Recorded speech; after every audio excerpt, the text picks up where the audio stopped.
freedom, man. That's what it's all about.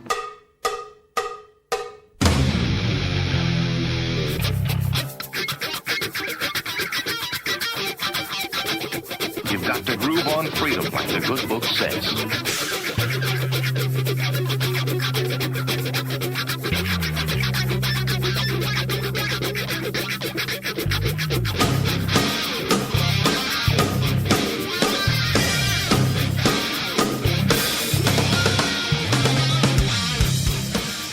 Welcome.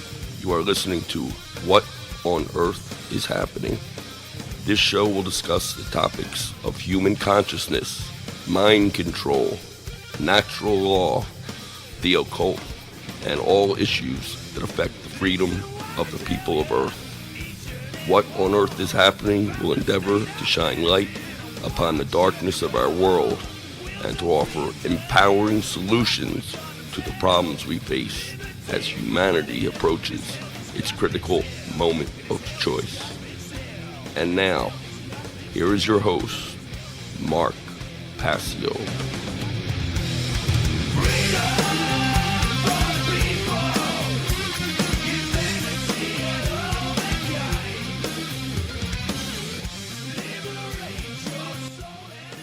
Welcome one and all. You are listening to What on Earth is Happening here on the Oracle Broadcasting Radio Network.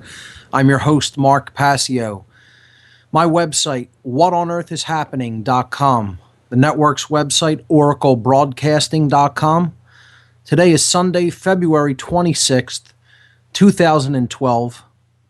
The show is live every Sunday from 5 to 7 p.m. Eastern Time. And we have a good show lined up for you here today. We are going to be continuing talking about solutions, as we will be for the next many coming weeks on this show, focusing on what we can do about the problems that humanity faces. We talked about the problems for months, over a year in fact. And now solution-oriented approaches are what we are focusing on. We just finished a series on food. Last week's show was a really good one. I gave a lot of recipes out about raw food and juicing. I want to point people to the podcast on the podcast section. Podcast number 96 was last week's show, and with it I posted a whole lot of documents on raw food and juicing. I posted all of the recipes that we covered on raw food and juicing on the show last week, as well as many other PDF documents on that topic. So I posted something called Fresh Vegetable and Fruit Juices by Norman Walker. He was one of the leading authorities on juicing. I posted something called How to Get Started with Raw Foods. I posted a book called How to Halt Diabetes in 25 Days using nutrition alone. Type 2 diabetes, that is. I posted something called The Juicing Detox Diet and another book called Rawsome, Maximizing Health, Energy, and Culinary Delight with the Raw Foods Diet. So definitely avail yourself of that information and check out those PDF documents posted with last week's podcast.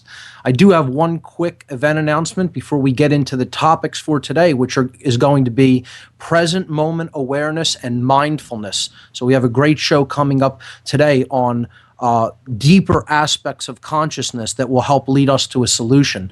But one quick event announcement first. This Wednesday, February 29th, 2012 at 7:15 p.m. here in Philadelphia at Media Bureau Studios at 4th and Brown. That's 725 North 4th Street in the Northern Liberties section of Philadelphia. Truth, Freedom, Prosperity will be hosting their monthly documentary screening and discussion night. This month, we are screening Michael Tessarion's Architects of Control, produced by Henrik Palmgren of Red Ice Creations. You won't want to miss that one if you're in the Philadelphia area. This Wednesday, February 29th, Architects of Control at Media Bureau Studios, 7:15 p.m. For more information, visit truthfreedomprosperity.org. We'll be right back after these words, ladies and gentlemen. You're listening to What on Earth is Happening.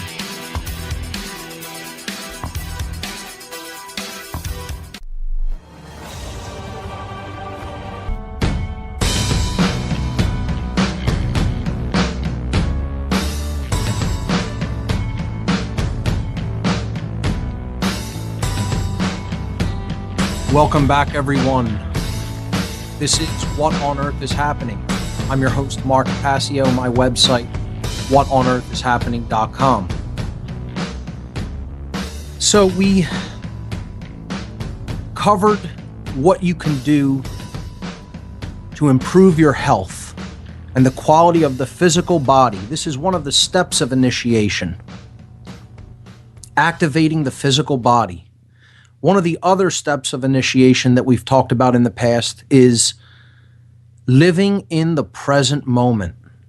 Truly understanding what it means to live in the present moment. Now, 2 weeks ago, I had on the show a guest from Canada from the radio show, two guys, one girl, that I have appeared on twice now, Franco Heward.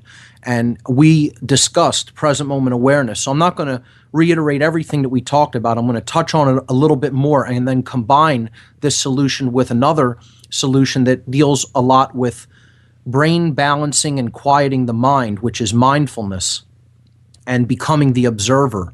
So we're going to talk about how these two solutions that have to do with introspection and have to do with a deep understanding of consciousness and the qualities of self fit hand in hand, okay, and how they work together to bring about a different level, a different quality of consciousness and awareness.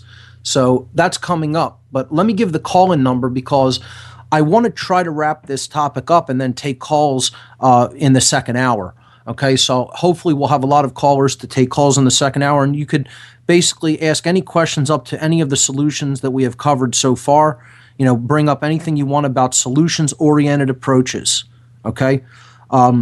Specifically, topics that we've already covered in the solutions section. So the call-in number is 866-841-1065. Once again, the call-in number is 866-841-1065. Call in, get in the queue, be patient. I will be taking calls as soon as I wrap up the information I want to cover for today in the second hour. Okay, so let's get into this. If you go up to the What on Earth is Happening website to the radio show page, underneath the player, as is the case with most of my podcasts, you will see images for today's show listed as numerical links. And if you click on any of those numbers, it will bring up a little slideshow, and you could follow along with the images that I'm going to be discussing today that are associated with the concepts and ideas that I'll be talking about. So the first image shows the graphic that I've chosen for this whole entire section of solutions called The Way Out. And we're familiar with this. People who have been following along have seen that graphic. So that's slide number one. I just put it up there kind of as a header. Okay. Image number two shows the grassroots solutions that I have outlined for real and positive and lasting change. Okay. So there's 10 overarching solutions combined with a deep understanding of natural law. They are the way out. Okay. Which is why we covered natural law as the first and foremost solution that needs to underlie. It needs to be the foundation for which all of these practical solutions need to be built upon, okay? Because without that understanding, you could attempt to apply any of these things, and it's only going to make, if anything, a very limited difference without a deep understanding of natural law principles. So you could, of course, go back to any of the podcasts in which we covered natural law and listen to those if you're not familiar with that material. As always, anyone who is a first-time listener or who is new to the material that I present here on What on Earth is Happening, my recommendation, as always, is to begin at the beginning, go back to the start of the podcast at podcast number 1, and then listen forward, because this is information that is built upon prerequisite knowledge. It is linearly given, I guess you could say. It is given in a linear context, in a linear fashion.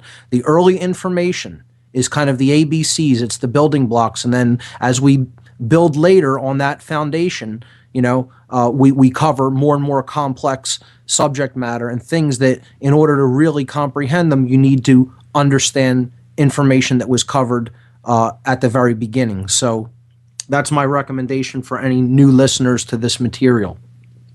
So we're going to talk about two solutions today: development of true present moment awareness, and combining that with the process of developing what is termed mindfulness, okay, or the observer quality of consciousness, okay? So as I talked about with Franco a couple of weeks back, present moment awareness in its most simple, basic element simply means knowing that there really is no such thing as time. Time as such is an illusion. It is something created by a consciousness that is kind of in a state of duality, okay? There is no time as such. There is only the present moment. The past can never be reclaimed. It is gone. It has happened. So I described it in kind of almost like a scientific way, in a way that a quantum physicist might describe it, okay, in quantum mechanics. There are wave functions that govern what actually takes place. These are functions of possibility, okay? And our choices collapse that wave function onto what actually occurs in the present moment. So the past, okay, had all kinds of possibilities within it at some past moment, okay? But the current moment, which is where all of the possibilities collapse down to an event or a series of events that actually have taken place. In other words, right now, in this moment, there are practically infinite possibilities for what could be 100 years from now. The possibilities of what could exist in 100 years of what we call linear time, okay, here on Earth, 100 of the Earth's revolutions around the sun as we measure it, okay? There is practically an infinity of possibilities of what could occur. But when we get to that so-called future moment, okay, it will be the present moment at that point in, quote, time. There will only be one possibility. And that's the events which are actually occurring in the present moment, 100 years from now. Okay, so I know that's a heady and abstract way of looking at this quality that we call time. But you have to understand it like that. In the moment, okay, all possibilities from the past have collapsed and formed what actually is occurring. So there is no point in worrying about the past. There is no point in having regrets over what has already occurred. It is what is. It has become that which is. It has become truth in the present moment. It cannot be changed. The future can be changed, but again, that's not here yet either. We can only work in the present moment to change what is to come. We'll be right back after these words, ladies and gentlemen. Don't go anywhere.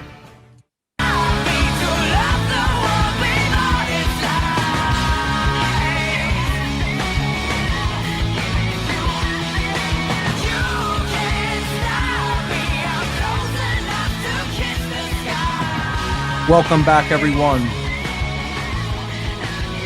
You're listening to What on Earth is Happening here on the Oracle Broadcasting Radio Network. Today on the show, we're talking about present moment awareness as one of the solutions to the problems that humanity faces in consciousness. And as a result, the problems that they face regarding human freedom.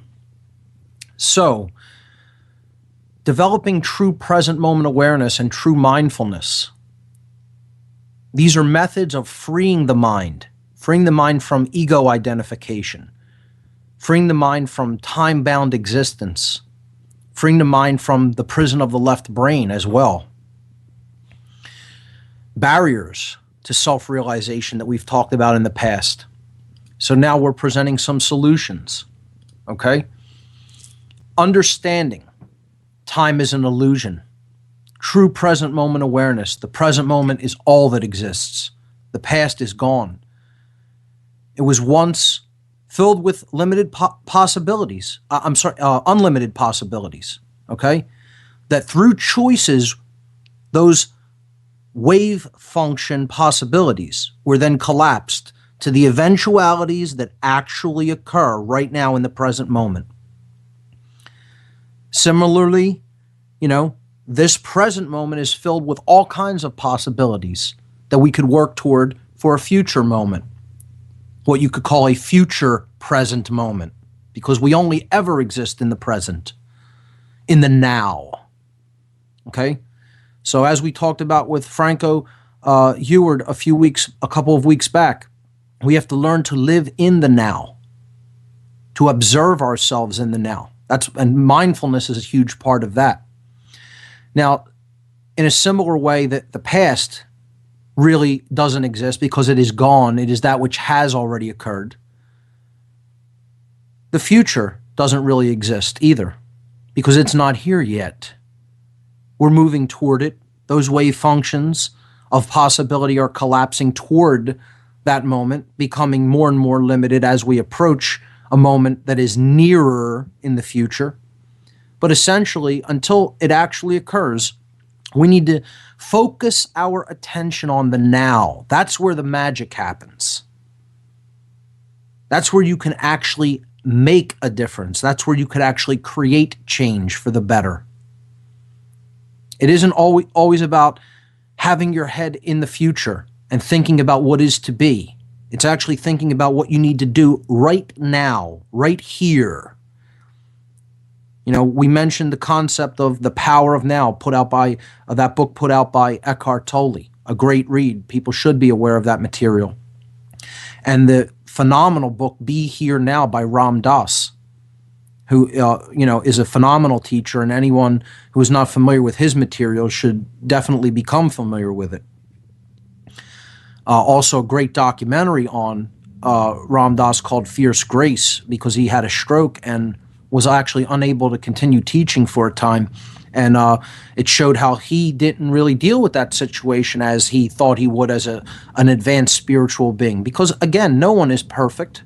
We all fall from our understandings. Even if you know this stuff, it's a matter of practicing it, constantly trying to engage it over and over. If you think I constantly and perfectly live always in the now, you're crazy, because I fall out of it as well myself.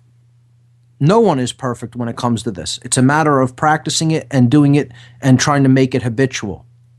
Okay? So, regrets for the past are pointless. They're futile. It's wasted energy. Anxiety over the future is equally as futile. It's wasted energy. Focus on what you can do here and now.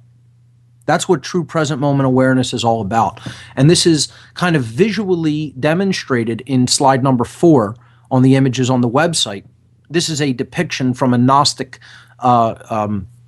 painting of the crucifixion of Christ, okay? But it's a symbolic spiritual allegory through this painting, okay?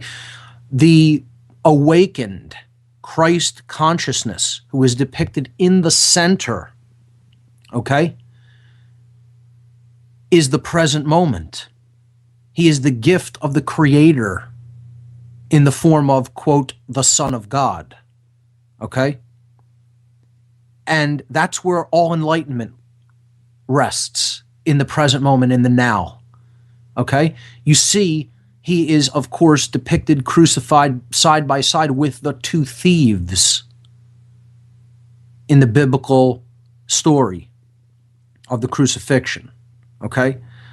On the left, the thief, on the left-hand side of the image, what would be Christ's right hand, okay, is the thief who has his head toward Jesus in this image. This is depicted as the past, okay? He is looking toward the present moment. because the past moves toward the present. Okay, but he's gone. So focusing on it is thieving or taking away from the present moment consciousness. That's why these are both thieves, the two thieves of the present moment that steal from our present moment awareness is the past and the future. And the past looks forward to the present moment, and the future looks away from, or it goes away from the present moment. Okay? Which is why the thief on the right side of the image to Christ's left side is depicted looking away from him. Now, in the story, yes, the thief to his right side kind of embraces his idea, okay? And that's another interpretation of the painting. And the thief to his left-hand side refuses to embrace the idea that, they kind of were bad individuals and then were punished for their crimes. But Jesus didn't do anything wrong and therefore didn't deserve his fate upon the cross. That whole biblical story I would call the exoteric understanding of what this allegory really means. Okay? The esoteric understanding is an allegory related to the present moment, to present moment awareness, in which the thieves of the past and the future rob from present moment awareness, which is enlightened consciousness in the now. Okay, so this is a phenomenal allegorical painting that we can use to understand this conceptual idea and understand how it is something that can help lead us to a much higher state of consciousness, what has been traditionally called a Christed state of awareness. Whether you believe in the exoteric aspects of Christianity or not, we talk many times about how that's all veiled and told through an astrotheological underpinning, the astrotheological story, and that's all there really to hide the esoteric elements. It's all there really to hide what the allegories of true esoteric Christianity are all really about. They don't want people getting down into that material of consciousness because that's what it deals with, and it offers a true way out. It offers a way out of the control system. It offers a way out of low base consciousness and a path to higher consciousness. And that's why they want to obfuscate it and confuse it as much as possible with all kinds of exoteric stories and interpretations. But if we cut through all of that and we understand what was really being taught, we will come out at a much higher level of understanding of ourselves. And that's what these traditions were originally meant to do. That's what they were meant to provide for the initiate. So we'll pick up on present moment awareness on the other spring.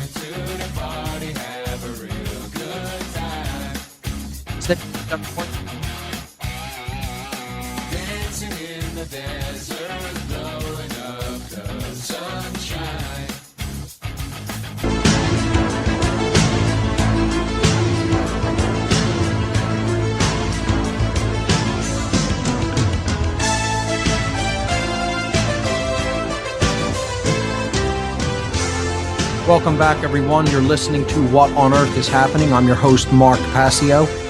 My website, whatonearthishappening.com. Today on the show, we're talking about true present moment awareness.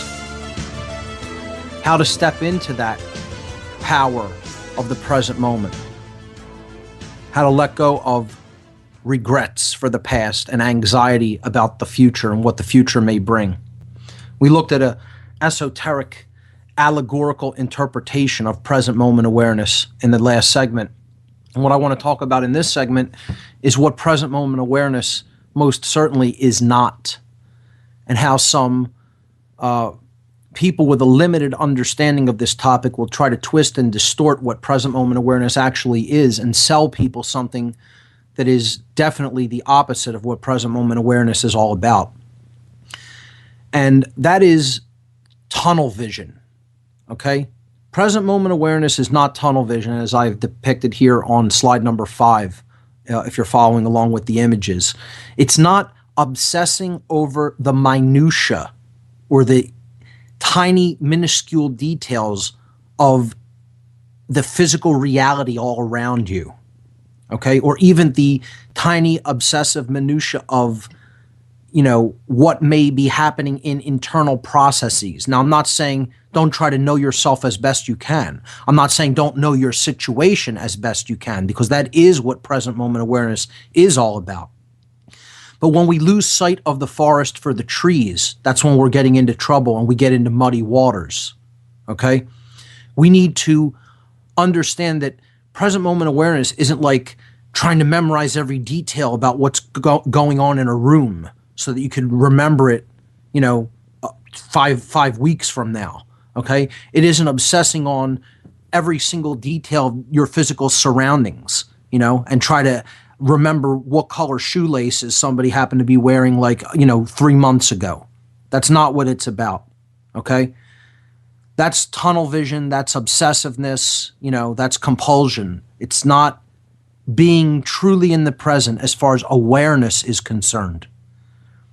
Now, what it really means is pulling back and seeing the big picture, being able to assemble patterns because you were paying attention.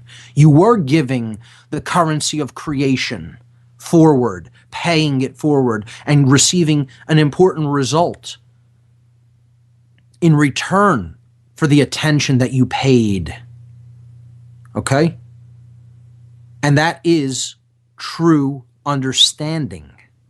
That is wisdom, is what you will have received as a result of paying that attention and spending that time.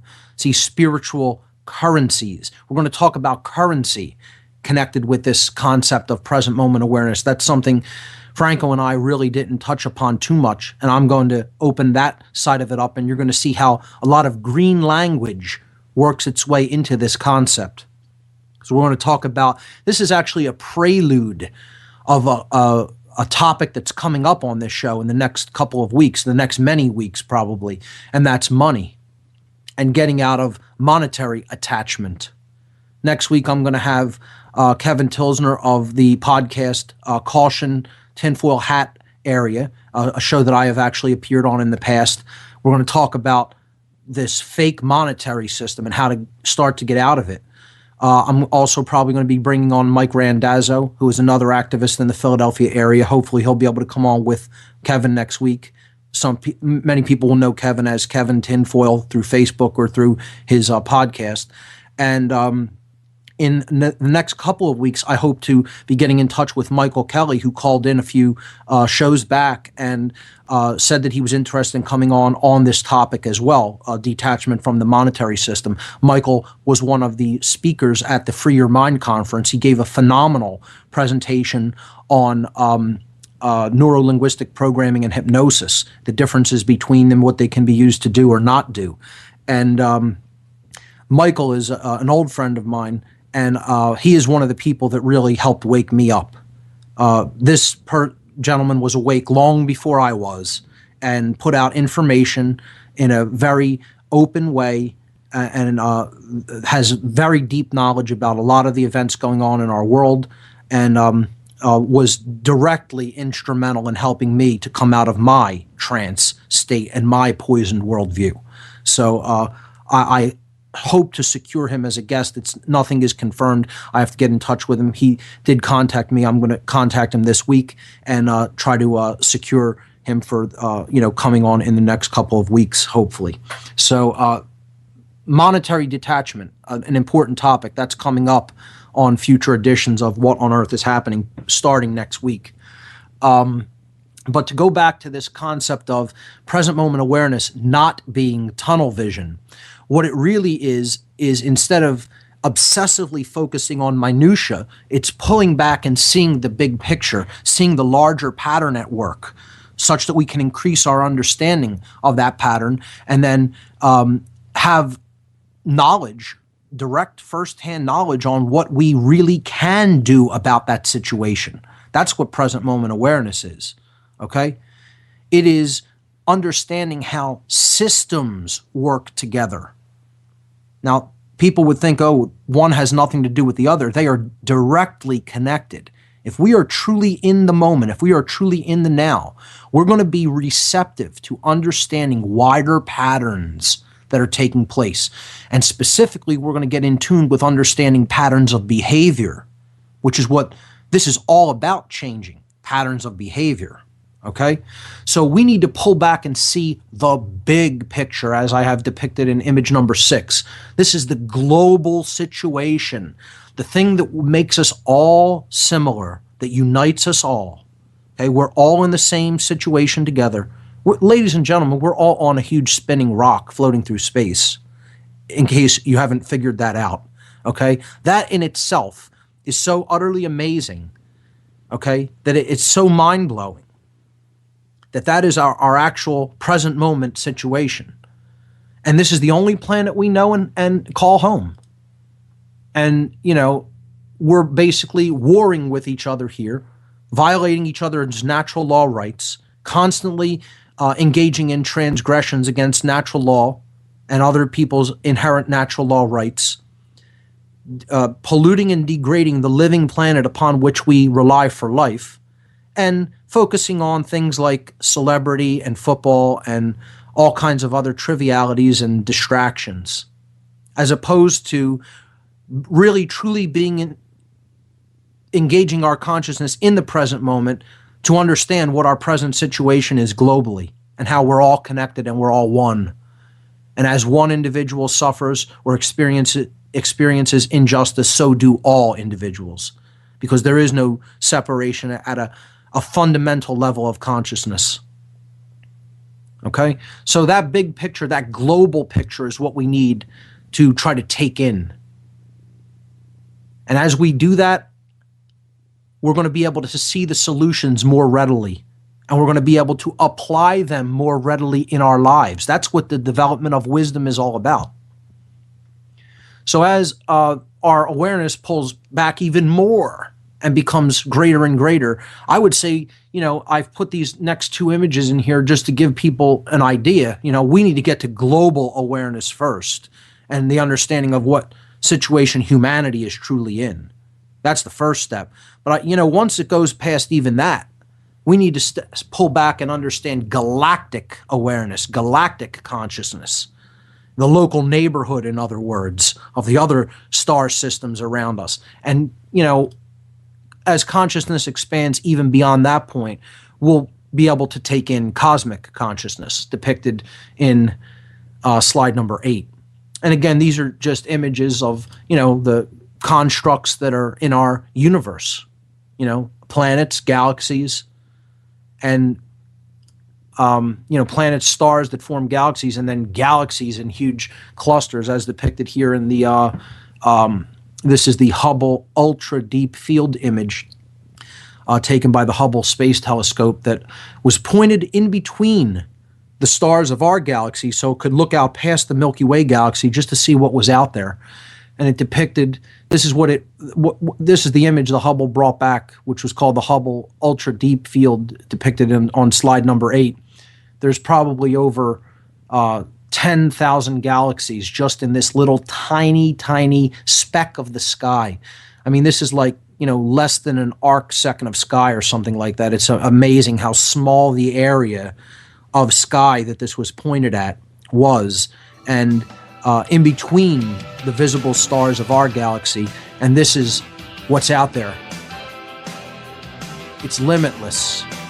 Just like the limitless possibilities that surround us that we need to choose from, and we need to choose.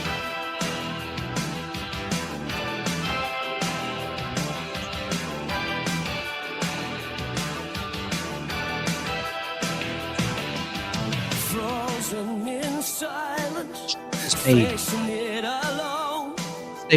Gotta keep my cool, make 'em think I'm made of stone. So first, you should go ahead. So first, you should go ahead. So first, break the line. We have to Welcome back, everyone. This is What on Earth is Happening. I'm your host, Mark Passio. My website is whatonearthishappening.com. Today on the show, we're talking about true present moment awareness. We've covered basically what that is all about.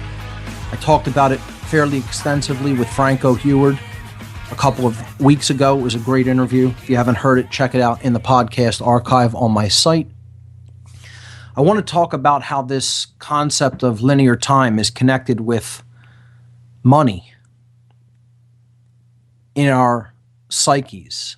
And it's a very nested, embedded concept. We've all heard the expression, time is money. And it is money, but not in the sense that people traditionally use that phrase to mean. They're using it in the sense that the more time I waste, the less physical currency in the form of these fake fractional reserve banking notes I could receive, because I'm spending my time to basically get those fake Federal Reserve notes. Okay? It's all an erroneous concept of time used to justify spending your time to accumulate an erroneous concept of money. We need to understand how real time is connected with real money. And I'm going to explain what I mean by that. Another concept that we need to get out of thinking of time as being is endless, repetitive cycles that lead to nowhere, as in the movement of an object around another object, okay? In a single plane, this defining our year, for example, as the image I put here. Even look at the arms on a clock, on an analog clock. They just keep going endlessly, cyclically, on the same plane, okay? In reality, the true movement of a wave function is like a spiral, okay? Yes, it's an up and down progression and a backwards and forwards progression, but it's also a forward motion, a true progression, progress, okay? That's what the shape of the spiral represents. We take that spiraling energy into a three-dimensional form, we get like a torus shape, which is a very important shape that underlies a lot of what we call physical reality. It's the basic function of the field in which we exist. It's the basic form of the field in which we exist at all levels, the torus. So if we look at this endlessly repeating, cyclical, physical notion of time, it's going to do a couple of things. It's going to portray the idea of helplessness, of unchangeability, okay, of pointlessness. And this is what this linear concept of time is meant to do. This cyclical notion of time, actually, is what it is. That just 1 year follows the next, just like 1 week follows the next, just like 1 day follows the next, and it's endlessly repeating. It ultimately leads nowhere different, nowhere that changes. This is a poisoned worldview when it comes to how we look at time. And ultimately, we need to internally change that. It's a concept of worldview change. This change in our notion of time and how we see it. Okay? So the notion of time being fake money needs to get thrown out, and the notion of time being an endlessly repeating cycle that ultimately leads nowhere needs to be thrown out, because neither is true. We need to see time as it really is. It's an illusion created by our physical experience of reality. Ultimately, there is only the now. Ultimately, there is only one moment, the present moment. Okay? Now, let's take a look at how real time is connected with real money. We've talked endlessly about how the fake monetary system, it calls itself the one I, mon I. Mono, the prefix for one, and EY tacked onto it, mon I. And people will, again, dismiss this and say, oh, that's not really where the word money came from. In English, this is the reason that they set the word money up to be like this. It is supposed to be the incarnation of the one I, which is we went over again practically ad infinitum what the symbolism of the one I meant. And that's on past podcasts. You can go back and listen to that. I won't be reiterating all of that, but I'll just essentially say it represents the true divine essence, the spark of the divine, the spirit, oneness, unity, consciousness, etc. The unified field of infinite energy.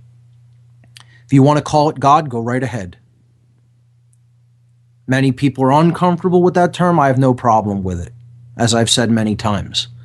That's what the real one I represents. It's getting in touch with that infinite dynamic intelligence that underlies all of creation. Call it what you will. Okay? So, what we call money is currency. Okay? And ultimately, everything that exists is an infinite ocean of consciousness. So it is all the sea. This is why they use, again, this concept of maritime law to usurp people's individual natural law rights, their inherent natural law rights, because they know that we're all living in a huge sea of infinite energy, of living dynamic intelligence, the unified field. It's a sea of consciousness. It's an ocean, okay?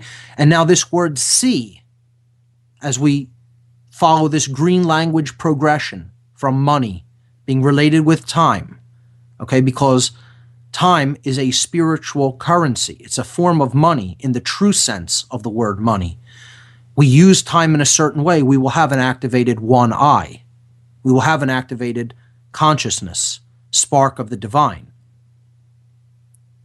Living dynamic intelligence that dwells within all of us. It will become active. The one eye will be opened. Okay? So this concept of the sea, the ocean of awareness, of pure consciousness is what we're dwelling in. Okay? That's why they use this concept of the law of water to usurp rights. These sorcerers, these dark occultic magicians, if you will. The occult controllers, whatever name you want to use for them, they're psychopathic, so-called elitists that consider themselves elite, that are simply using mind control techniques to fool people into the belief in two religions, authority and money, neither of which actually exist. At least the fake money doesn't. In the sense of a medium of exchange. Even the people who think, oh, money is only a medium of exchange of energy. That's fake too, ladies and gentlemen. We need to go past that in consciousness or we're never going to be free. We don't need exchanges of things that represent something else. If we want to have an exchange the real thing. As soon as you get into a proxy of the real thing, you're in trouble. So do I think even, all of this symbolism is really what the real thing is all about? No. It's a symbol that represents something. A story can be told as a result, and information can be conveyed as a result of the understanding of that symbol. That's all. Could they actually have effects upon our subconscious and psyche? Absolutely. We are inherently affected like that. That's a function of our basic nature. Forms and archetypes do affect our subconscious. Okay, that doesn't mean that a symbol actually represents the real thing. The real spark of the divine is different than the all-seeing eye. It's just a symbol for that thing. Okay? So understand the distinguishment. Understand that dichotomy that exists there. To go back to money and how time is connected with it in present moment awareness. We're all in this current sea of infinite energy in the present moment. It's an ocean of awareness existing in the now. That's what currency really is. We'll be right back to continue with this green language wordplay. Stay with us, ladies and gentlemen.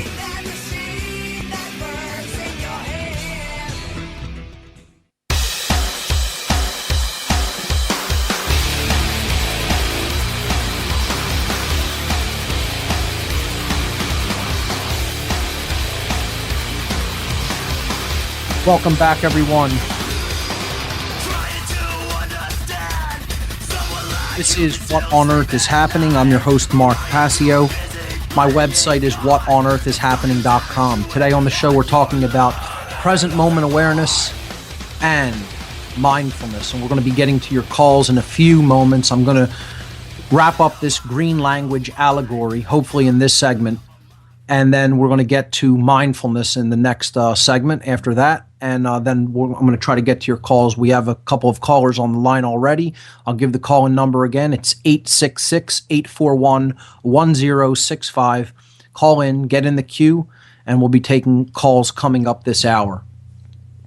So, the true nature of time as a spiritual currency which we spend on what we pay attention upon. We're spending our lives, the energy of our lives, in the form of time and attention. And we get something in return for that. That's the true exchange that takes place. The true money, the monetary exchange. Okay? And that's currency. And we're breaking down the word currency in green language. It is the current sea, the flow of the water, the flow of the ocean of consciousness. Current means flow. And the sea, S-E-A, the ocean of awareness, current sea. That's what you're really saying phonetically when you say the word currency. It's the same. Yes, there's a T in there in the word current, but when you say it quickly together, it's basically phonetically pronouncing that same series of sounds, okay? That's what green language is. Now, current also means the present moment, and see also means to see, as in to look at, to be aware of by looking at, which is where attention comes into it. So in the present moment, what we pay attention to is what we get in the form of currency, what we are currently aware of through looking, through paying attention. You see how this language works? It's all right there in front of us. These aren't coincidences. And this is something I know the left brain among us have the most enormous problem with. This thing, because you know what they're really railing against? You want to know what they're really upset about? They want to convince themselves, because they're in such a state of imbalance in the mind, in the psyche, in the actual brain, that the universe is not a magical place, ultimately. That there is no such thing as a higher form of consciousness that doesn't operate according to their limited perceptual awareness, coming from their left brain prisonhood. That's what the people who totally dismiss green language, that's why they think that way. Okay? It all comes from a shortcoming within the self, to not want to look at a possibility. And I'm telling you, this isn't just a possibility. This is the language of creation that's always speaking to us. We just have to be open-minded enough and have our heart and our mind open enough to hear what is being told to us at all times and places. And sadly, many people are cut off from that flow, from that current. And as a result, they do not see. So, what are some other financial terms connected with money? We have the word account. Okay, our currency goes into an account, right? But our current C, what we're paying attention in the present moment, right, goes into our account balance, okay? Our account, what we're going to be held accountable for under natural law, our true responsibility as an individual based on what we paid attention to and the knowledge that we received as a result. We're going to be held to account Because ultimately what the universe is trying to do in this huge monetary system that is all of nature is to create a balance. HempUSA.org has moved and expanded. Obey. When he looks at it with his eyes, it's what we see. When he looks at it with sunglasses, we're seeing the same things all the way through, the subliminal, symbolically you couldn't see. Obey, no independent thought, don't think for yourself. Welcome back, everyone. This is What on Earth is Happening. I'm your host, Mark Passio. Today on the show, we're talking about true present moment awareness and the development of mindfulness. And I was going through a green language exercise helping people to understand that time and attention is the real spiritual currency that we use to really advance and gain and progress within ourselves. That's what evolutionary progress is all about. See, we are activating in the present moment our attention. So that's what current C is. Look at it now. Pay attention now. Be here now. Be aware now. And as a result, we're going to gain through balance, true money, one eye, because that's how the one eye awakens. That's how it comes online. Through the balance of the brain hemispheres, through the balance of the energy of the heart, through the balance of love, the energy of consciousness, which brings balance. And this is a financial term. A balance is how much you really have. How much of the true one eye, the true mon eye, do you really have? Forget the fake stuff, the paper stuff.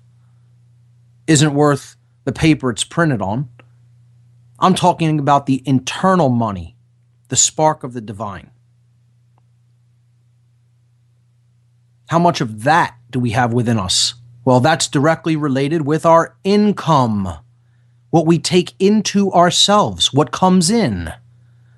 And that's all we've been talking about over the last few weeks, what we put into ourselves through our worldview, how we view ourselves and others, through our attention, the quality of our attention. What do we pay attention to? What kind of media do we take in? What kind of information do we take in? From where? What kind of sources? The food that we take in to our bodies, the water that we take in, that's all income. All of that is income. It goes into our account and ultimately creates balance so that we can have true money. And that's what time and attention are spent to create. It's all about money, just not the kind of money most people think about. Sadly, they think about the fake money all the time and give very little time and attention to the real currency, the real money. So hopefully you've enjoyed that little green language exercise, and hopefully you understand it. Hopefully you know where I was going with that. If you can perceive green language, you're probably part of the way toward balance already.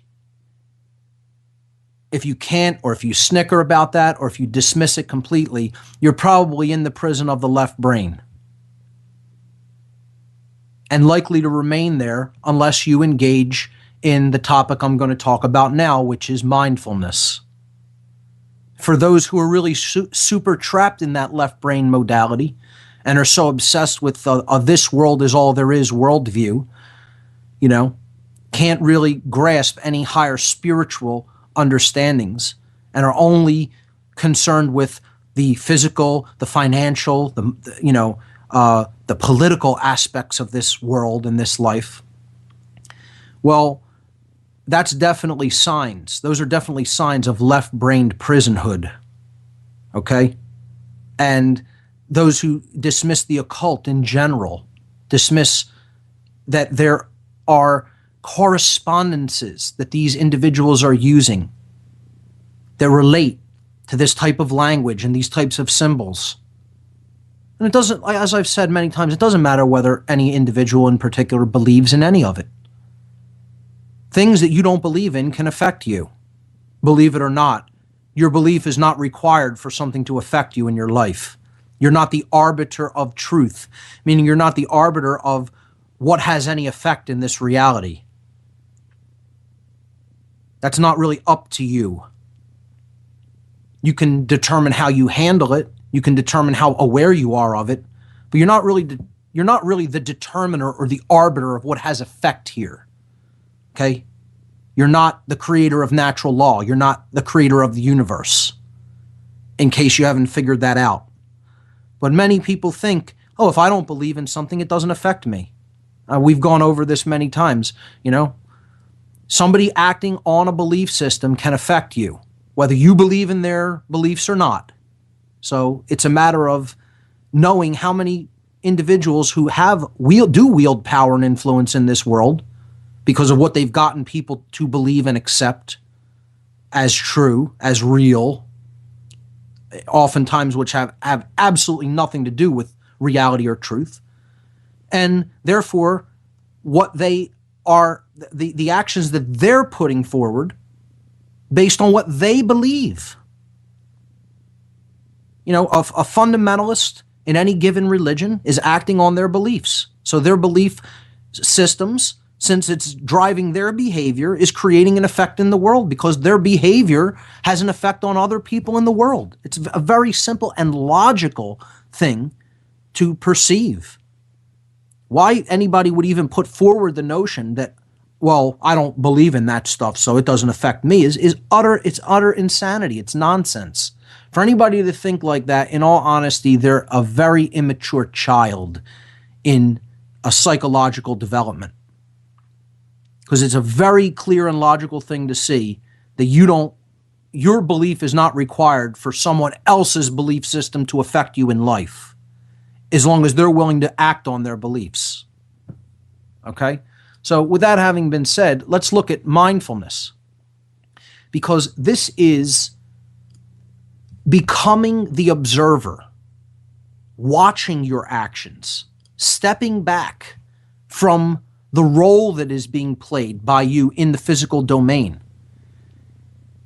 not identifying with the physical five sense reality, stepping back from that and being able to watch your actions, being able to watch your reactions. And believe me, once again, I'll caveat this with the statement, I'm not always in this state 24 hours a day. As a matter of fact, before this show, I was getting very upset with something that was going on, a piece of technology not working right, and I was falling out of that state entirely. Because, again, I'm not perfect, and, I have flaws, but I try to work on it. I try to catch myself as much as possible. I try to look back in hindsight and then say, I'm going to endeavor and strive not to fall out of that state of higher consciousness in the future. And mindfulness, the main practice, the main way to become adept at being that observer of your actions is through the brain balancing technique of meditation. And we'll talk a little bit about meditative techniques on the other side of the break, and then we'll go to your calls. You're listening to What on Earth is Happening? AG is the symbol for silver on the periodic table of...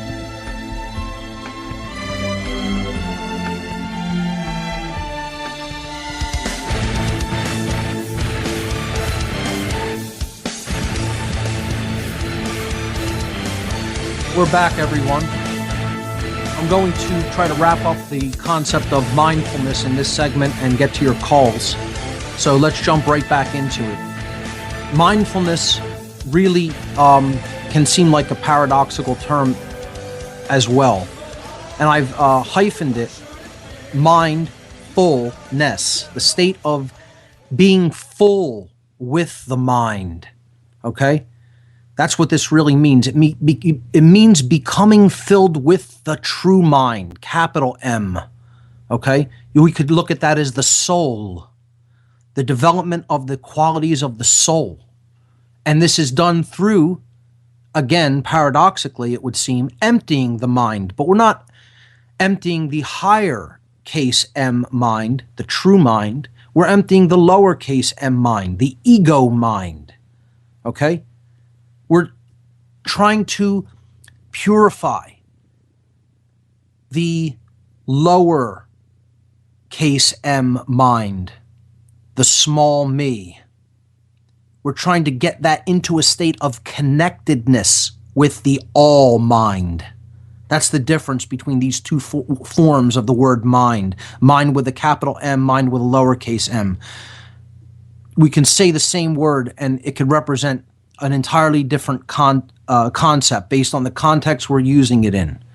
Just as we did with self and self, the true self, for lack of a better term, versus the ego-identified, physical world-identified lowercase s self. Okay? As we showed on previous shows, the differences between those two concepts. The same applies here with the higher mind, the all mind, which we want to become imbued with, which we want to become full with, our vessel, to fill our physical vessel with that state of consciousness, that quality of consciousness. And we do that through quieting and ultimately allaying the chatter of the left-brained ego mind, the lowercase m mind. Okay? This is like a turning down of the volume because that left brain is constantly chattering away at high volume. But this all mind, this higher case M awareness is always speaking, but it doesn't raise its voice. It always speaks in a calm, clear tone. It's a voice of holistic, creative intelligence, and it's speaking to us everywhere at all times and places. It's the voice of balance. It's the voice of true reason. It's the voice of truth. And the way to quiet the left brain chatter is through the brain balancing technique of meditation. We're going to do an entire show on brain balancing techniques. If you're too left-brained, as in this instance I'm talking about, you would employ some meditation to bring about some balance. The development of the true money, balance, connected with the heart, okay? Connected with true care. That's what this is all about. Conscience being awoken, all right? And again, this voice of truth, this voice of reason, and this voice of balance never really speaks above a whisper. It doesn't yell in your ear, but it's always there.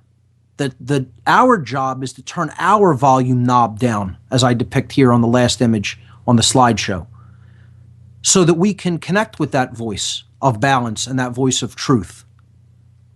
And what form of meditation should we use to do this? Well, there's infinite forms of meditation. It's what works for you. There is no right way of meditating. There is no one way of meditating. You could look into TM, you could look into, brainwave meditation that is done through guided audio. You could look at musical meditation. You can get into meditation through dance. You can get into meditation through rhythmic drumming. I can go on and on and on and name a million different ways. It's what works for you. There's walking meditations where you don't even need to be still to do it. Just look it up. There's tons of techniques. I might post some documents on different techniques of meditation with this podcast. But ultimately, at least do it for a small amount of time. Now, again, balance is called for. You don't want to get into right brain imbalance by meditating obsessively.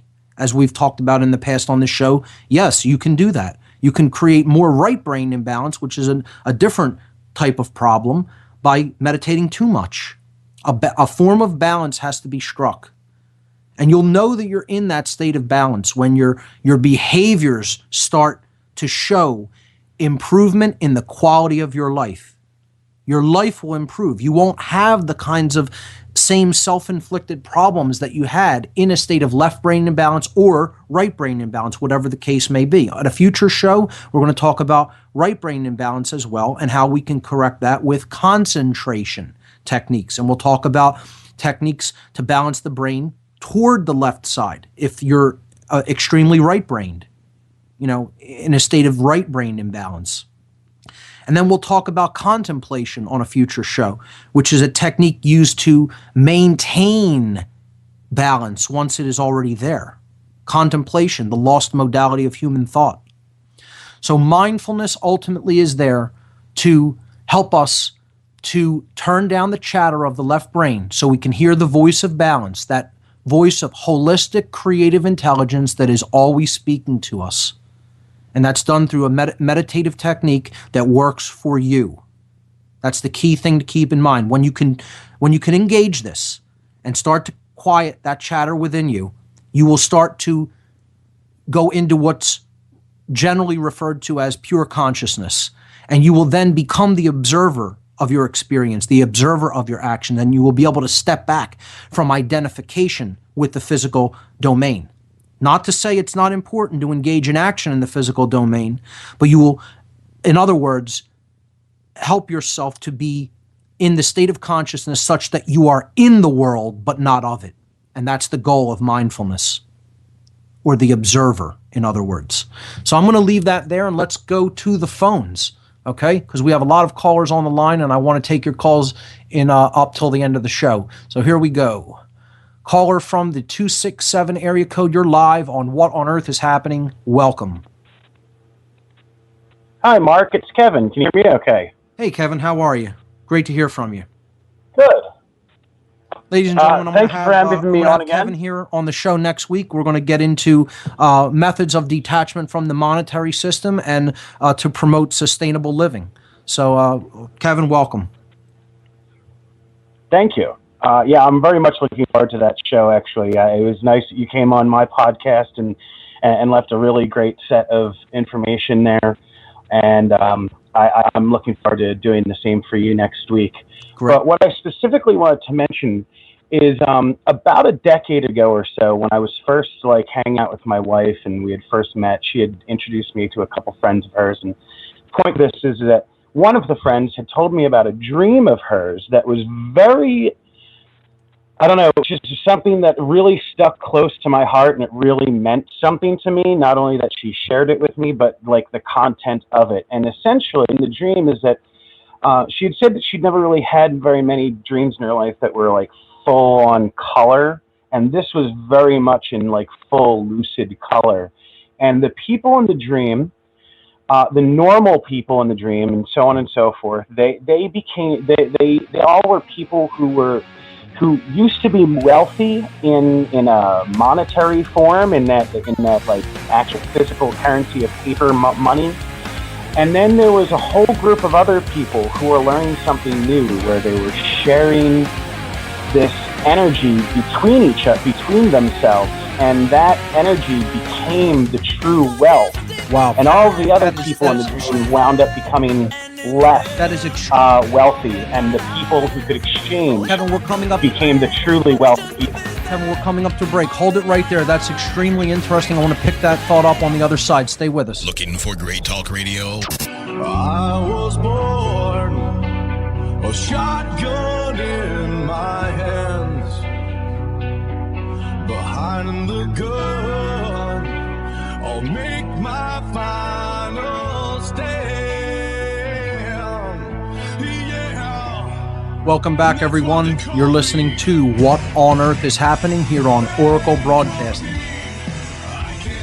We have two more segments, and I'm going to take your calls in those two segments until the end of the show. The call-in number to join us is 866-841-1065.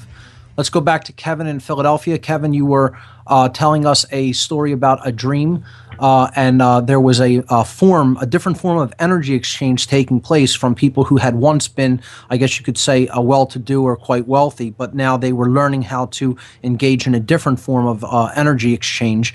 And take a couple minutes to wrap that up, and then we're going to take some more callers.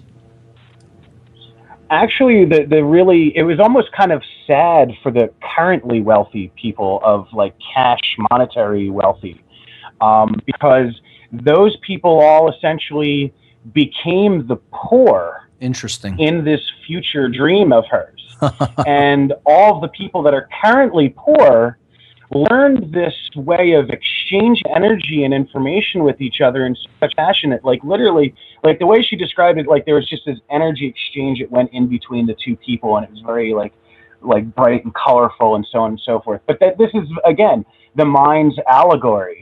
Right. You know, when someone's Right. dreaming, like they're pulling these ideas together of things that they already know. Kevin, have you ever seen the movie The Celestine Prophecy or read the book? It kind of sounds similar to what was going on in that book and movie. As a matter of fact, yes, I have. When I'd come across those books specifically, I definitely felt a very huge kinship to them because of I enjoyed them as well. Dream that she had mentioned, and it was just very synchronistic that like these ideas are all coming together as well, because I think other people are really starting to see that concept coming, is that like money's an illusion. So it's really even when like our currencies get devalued and so on and so forth, and the economic forecasts and so on, I laugh and it makes me happy, because I'm like, we all know that money's an illusion in the first place. So like, why are our illusions becoming devalued? And not just that, we're taking up our time spending our present, our gift in the present moment, to obsess on this thing that is an illusion. That's the real crazy thing about it. At the expense of the true present moment. You know, we're engaged in this pursuit of an illusion, and that's ultimately what. Yeah, and that's the other quick thing I want to toss out. Sure. That's the other quick thing I want to toss out, is the calendar of consumption. That's one of the things that really actually opened my eyes up. I saw the movie Idiocracy, saw the garbage ambulances, and specifically, I was working retail at the time at a place called Party City, and essentially they continuously bring in resources or products and stuff from China, like American flags, napkins. You know, that's really patriotic. To wipe your seasonal allergies during a barbecue onto that, as you can imagine. But you know, people don't really think about this. They just buy the stuff and it just goes into the garbage ambulance, and they do it in this calendar of consumption fashion. New Year's Eve, there was a whole product line that came out specifically to be sold as party favors. Right. And then each progressive new season comes along, most of them religious and or government, nationalism, so on and so forth. And between religion and government, they pretty much control, I guess, about 90% of the quote-unquote holy days. Yep. And they're all based off of this calendar of consumption to keep people feeding the economy. That's why they're going out and buying more shit they don't need. That's why they're called holy days or holidays, because it's all dedicated toward their god, money. You know, that's what they're trying to set up as our God, and that's what they have people focusing all their time and attention on, their spiritual money, their spiritual currency, giving away the real thing for the fake thing. Kevin, thanks so much for those great points, and I'll be talking to you next week on the show. Thanks so much, man. Thanks for having me on. See you next week. You got it. All right, let's go to the next caller. John from Canada, you're live on What on Earth is Happening. Welcome. What do you have for us? Can you hear me? Yes. Yes, I can. You're on live. Okay, thank you. Yeah, I agree with you what you're saying about currency being worthless and money being an illusion. I tried testing it out, that the idea one night. I went to the grocery store, filled the cart with groceries. When I came to the cashier, she gave me the total. It was like $87 and something, and I said, the currency that I have in my pocket, I could give you, but I am sharing with you something which is much more real, and that is my attention and my consciousness. Right. And she said, well, you're going to have to come up, with $87. With and I Federal said, Reserve notes. it's right. worth. Yep. The money is an illusion. Worthless. Right. So she calls the manager and she says, this guy he's standing, because there were a few people in line, behind, and she's going, sir, you got to pay for the groceries. Oh, sure. Their belief systems, their belief systems will be so bound to it that that situation could escalate to violence rather quickly in our current world. Sure. So no question. But the beauty of it, yeah. But the beauty of it was they couldn't arrest me or anything because I hadn't walked out the store with the groceries. Right. Sure. Yeah, in no way am I attempting to suggest that everyone is there yet, and in no way am I attempting to suggest that the people who do know about this illusion are not unfortunately bound by the mind control of the vast majority who do continue to buy into this illusion. But maybe if we can get people up to that level of consciousness, we can all, just desist in this madness, and we can create something that we, are barely even scarcely able to imagine of what this planet could become like. The possibility for a future incarnation of this planet. Most of us can barely even scarcely imagine what that might look like were we to do away with this complete nonsensical illusion that we call money and really start to do something that is more geared to our higher evolutionary progression. So absolutely, that's a great anecdote. Yes. Do you have do you advocate not doing business with having a checking account and that sort of thing? Well, if you're going to put money in any bank, it should be a small one or a credit union. The big banks definitely don't fuel those.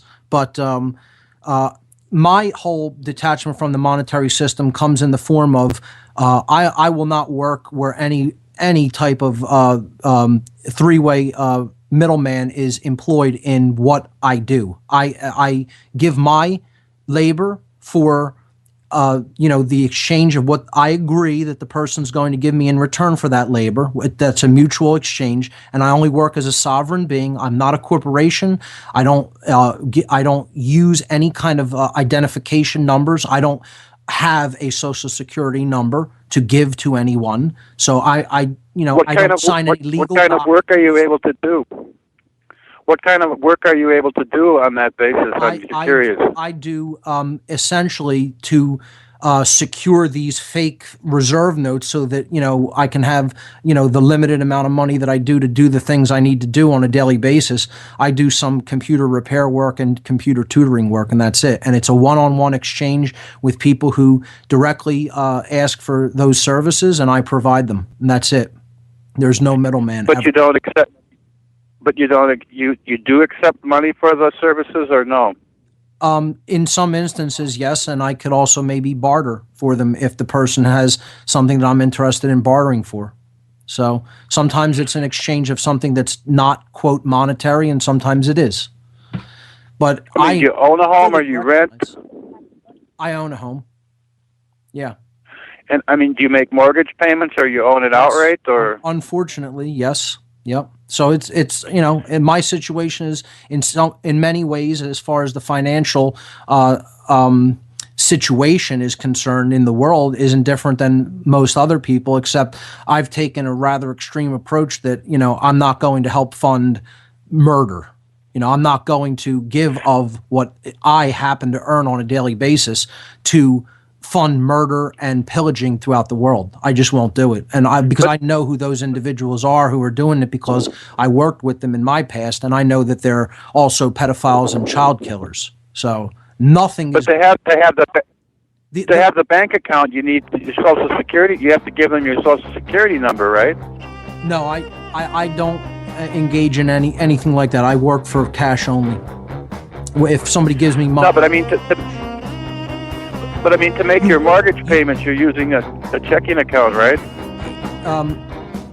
No, I'm not using mine. No. So, but that, I mean, that's, all I'm going to give out about personal, financial information, but it's not done through my name.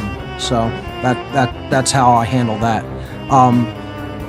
So we'll talk about ways of getting out of that system starting next week. So let's go to the break. Chris Gio of Truth Frequency Radio. If you missed our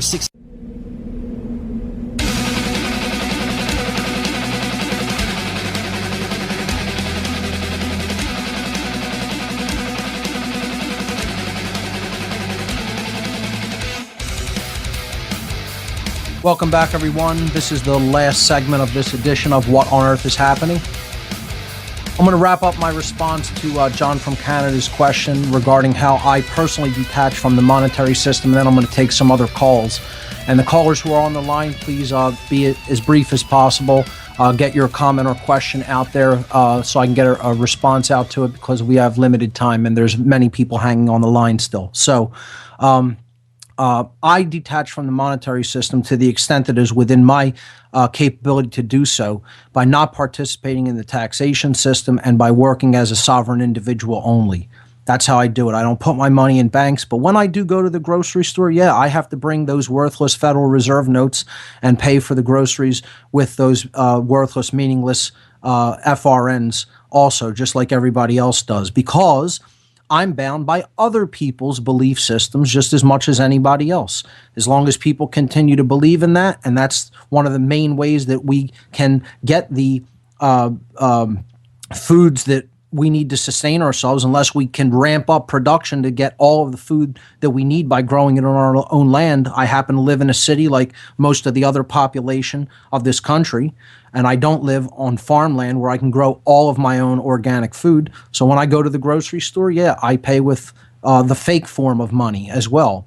And, the real form of money is still seen as largely valueless to most people, and most people would kill or die over the fake money. That's just the way it happens to be right now in the present moment, and we're working to change that in the present moment by bringing awareness, through information like this to the world. And ultimately, it has to change. If it doesn't, humanity is not really going to be here to be debating, what methods we use to get out of this system, because ultimately it's going to devour us all.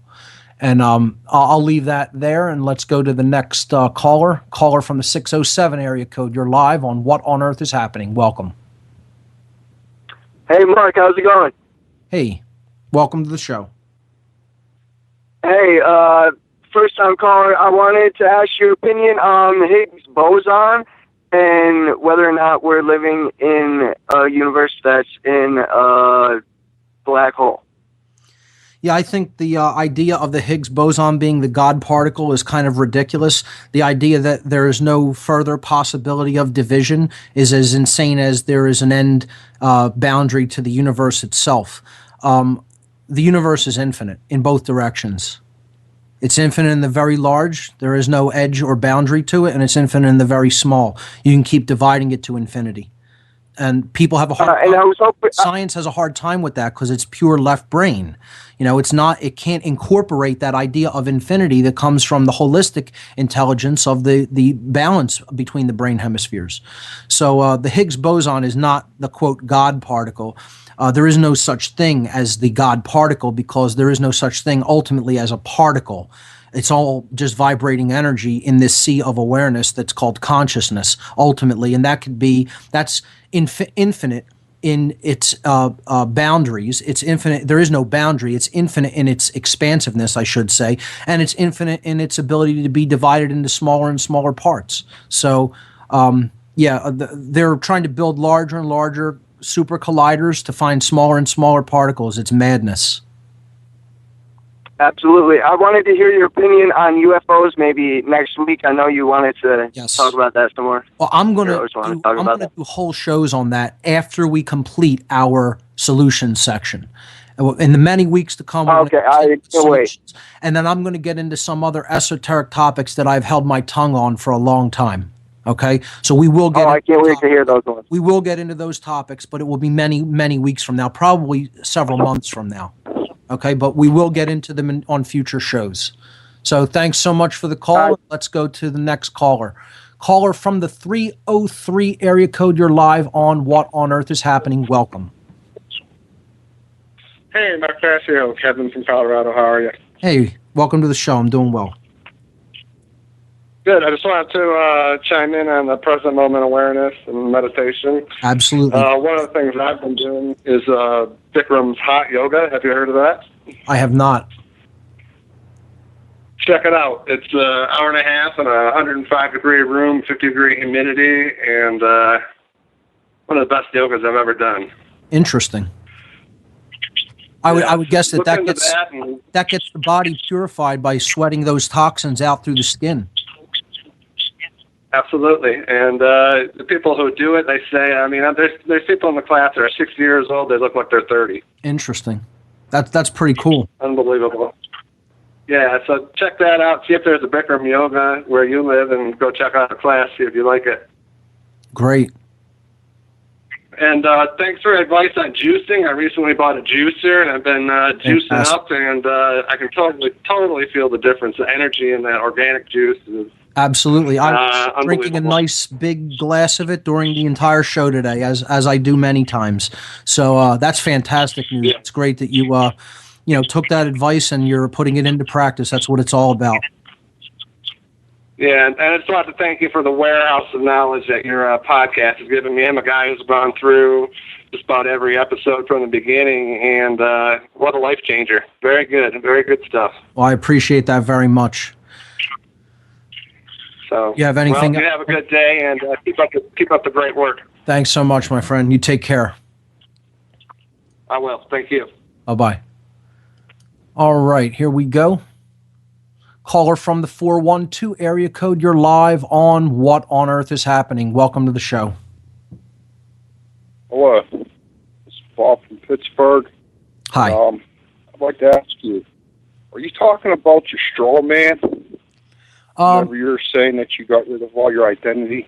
Specifically, I haven't spoken about the concept of the straw man. This all fits in with maritime admiralty law, but I've made my position on the straw man pretty clear that there is no political or legal solution to eliminating that. What we need to do is reject it absolutely on its face as a concept and refuse to be bound by it. Absolutely say, I'm not participating in this nonsensical system of illusion and, being bound by these things that completely usurp natural law. It's not a matter of trying to beg their system to provide us the solutions or try to do something and jump through all these hoops in their legal system, which is all about authority and control, and that's an illusion in and of itself, to free ourselves. It's a matter of absolute refusal to cooperate with their nonsense, and say, you're not my owner, you're not my master. You cannot ascribe to me certain characteristics and qualities that I do not, agree to under these legal fictions. So I don't. It doesn't matter to me what they say I have. That's somebody's claim, and that needs to be recognized by an individual who accepts the claim as being real or true. And I do neither. I don't accept it as being real, and I don't accept it as being true. And nobody can bind me to those things if I don't believe in them myself. The object is freeing the mind of even believing that any of those things are real, because they're not. It's all a fantasy. It's all a fiction to get you to identify with it, such that you're running around in circles trying to find some kind of solution when the solution is not to believe in it at all and to refuse to be bound by it. The problem is, here's the problem with this. So few people have that level of mental freedom that they're still willing to go along with this system, and they're not willing to get behind other people who are also refusing to be bound by this system and stand up physically, if need be, to these dominators and controllers. There's just not enough numbers there to do that. So we're basically still just teaching this from an underground perspective and trying to free people from that identification of accepting these claims and accepting these legal fictions as being true or real. So I hope that answers your question. Do you have anything else based on that? So when it comes to maritime law, what's your feelings on that? It's all a fantasy created by people who want to dominate and usurp other people's inherent natural law rights. It is made up. It is made up. It has nothing to do with reality. There is only natural law that governs the experience that we create through the behaviors and choices that we make, through our thoughts, our emotions, and our actions. And I've done many shows on natural law. I would highly recommend going back to help really get a deep understanding of how natural law works and functions to deliver the reality that we live in and experience. And that's the only reality. That's the only actual truth, what I call the real law of attraction, how the universe functions. This maritime admiralty system is all fantasy and illusion, and again, it is a claim by a dominator that requires someone else's belief and the acceptance of that claim. So that's a great way to end the show here today. We're going to be talking about the monetary system next week and how that's tied in with these systems of control. But for now, that's all the time we have on this edition of What on Earth is Happening. We'll see you here next Sunday, 5 o'clock p.m. Eastern Time. You've been listening to What on Earth is Happening here on Oracle Broadcasting. The world's first and only Swiss Gold